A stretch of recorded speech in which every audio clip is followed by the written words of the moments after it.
When then 77-year-old Joe Biden ran for president in 2020, he made this pitch to voters. Look, I view myself as a bridge, not as anything else. There's an entire generation of leaders you saw stand behind me. They are the future of this country.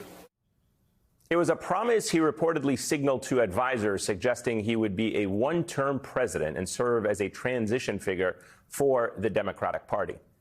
The problem is that bridge never came. Biden, against all concerns, ran for re-election until he dropped out in July following a disastrous debate performance against Donald Trump. When Biden finally dropped out and passed the torch to Vice President Kamala Harris, it was too late.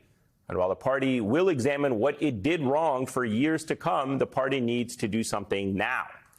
No doubt about it, this election was a referendum on President Biden and Vice President Kamala Harris. But results down ballot for Democrats actually help prove that. While Donald Trump did win swing states like Arizona and North Carolina, Trumpian candidates like far-right North Carolina nominee Mark Robinson lost his gubernatorial race against Democrat Josh Stein. And as of this hour, Democratic Congressman Ruben Gallego of Arizona is leading far-right Kari Lake in the Senate race, and that race has yet to be called. There's also the progressive lawmakers long demonized by the right and even by some centrist Democrats who outperformed expectations this election. Progressive Congresswoman Alexandria Ocasio-Cortez of New York won re-election decisively and performed better in her district of Queens than Vice President Harris did.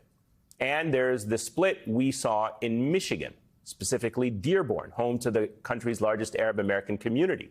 At the top of the ticket was Kamala Harris, who failed to distance herself from President Biden's policies on Gaza and didn't reach out to concerned Muslim voters. Down ballot was Congresswoman Rashida Tlaib, whose district covers Dearborn. Now, Tlaib, who is of Palestinian descent, did not endorse Kamala Harris. She campaigned on calling out Israel's assault on Gaza and showed solidarity with the Palestinians. In the end, voters in Dearborn voted for Trump over Harris.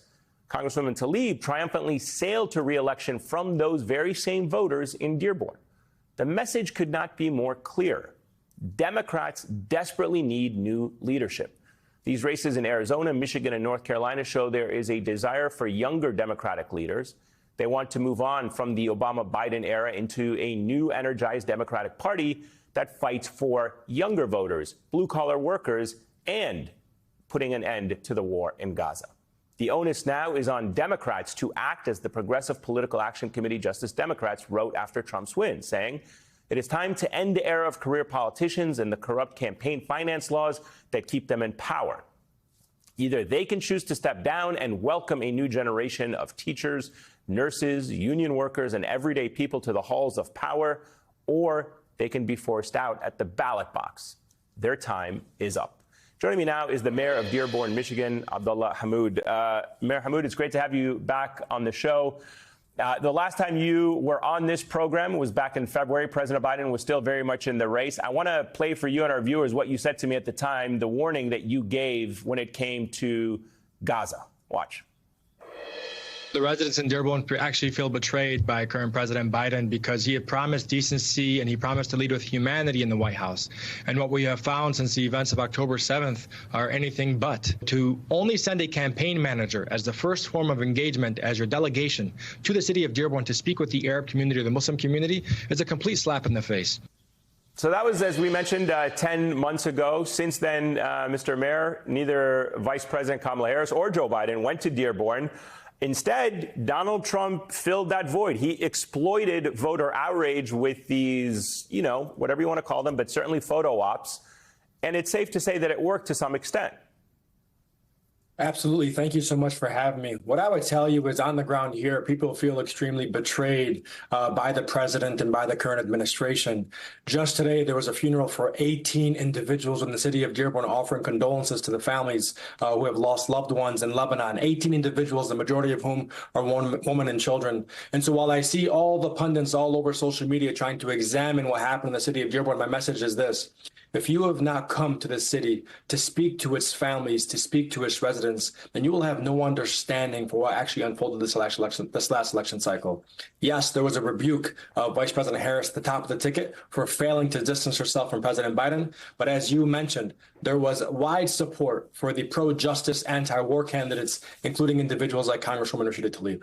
Yeah, explain that a little bit for us, if you can, more for us, if you can. How much of a part did Gaza play in this election? I mean, we saw the vice president perform as poorly as she did in Michigan. Congresswoman Rashida Tlaib did well. She campaigned against Israel's assault, outperformed her decisively in Dearborn.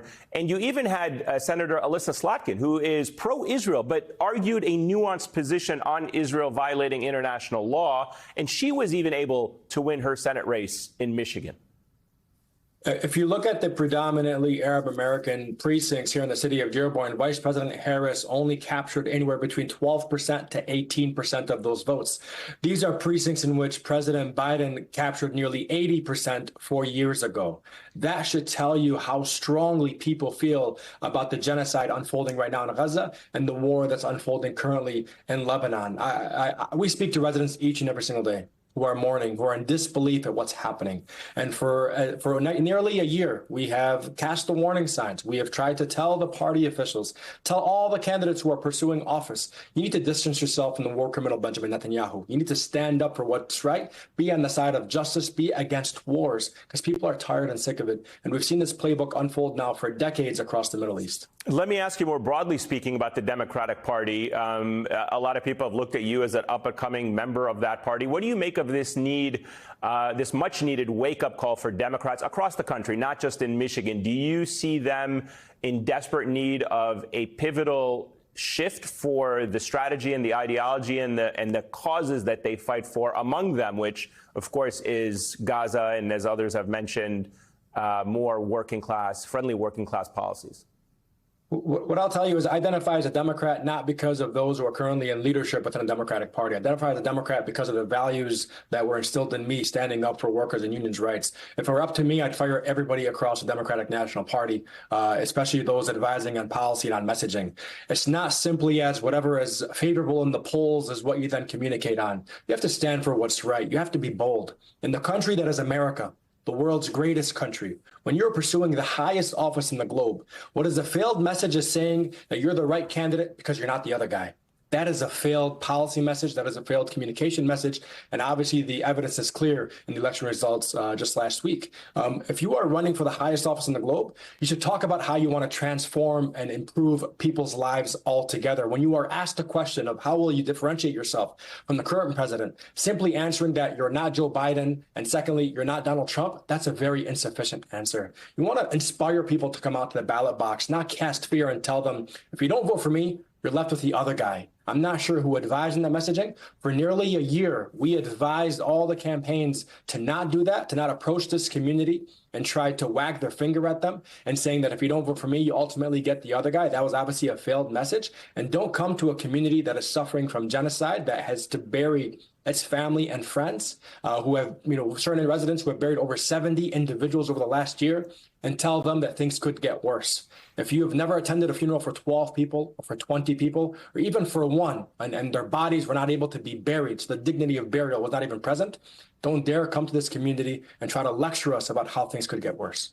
I want to give you a chance to respond to some who have been pointing the fingers at Muslim voters who went to Trump. When asked about the impact of the Gaza war, Pennsylvania Senator John Fetterman singled out your city, saying, quote, "So, Dearborn delivered for Trump. Okay, congratulations. You're going to love the next Muslim ban." Your reaction to this tone-deaf and offensive comment from a Democratic senator from Pennsylvania? I think Fetterman has done more for the state of Israel than he has for the residents of Pennsylvania. And obviously, you saw the election results in Pennsylvania, so those will speak for itself. I don't think anybody should ask John Fetterman what's happening in the city of Dearborn. Come to speak to our residents. Again, this is where folk try to analyze precinct data and determine and pontificate on what actually unfolded. People here feel betrayed. They want a president who is seeking to reinstill decency and morality back to the White House. And we did our part. For nearly 1 year, we warned the Democratic presidential candidates on the issue of Gaza. But what happened? They stoked hatred towards university protesters who were standing up against genocide. They wagged their finger at residents who thought that they could not go to the ballot box and morally fill in the bubble for the Democratic candidate, given the onslaught and the current genocide that's unfolding.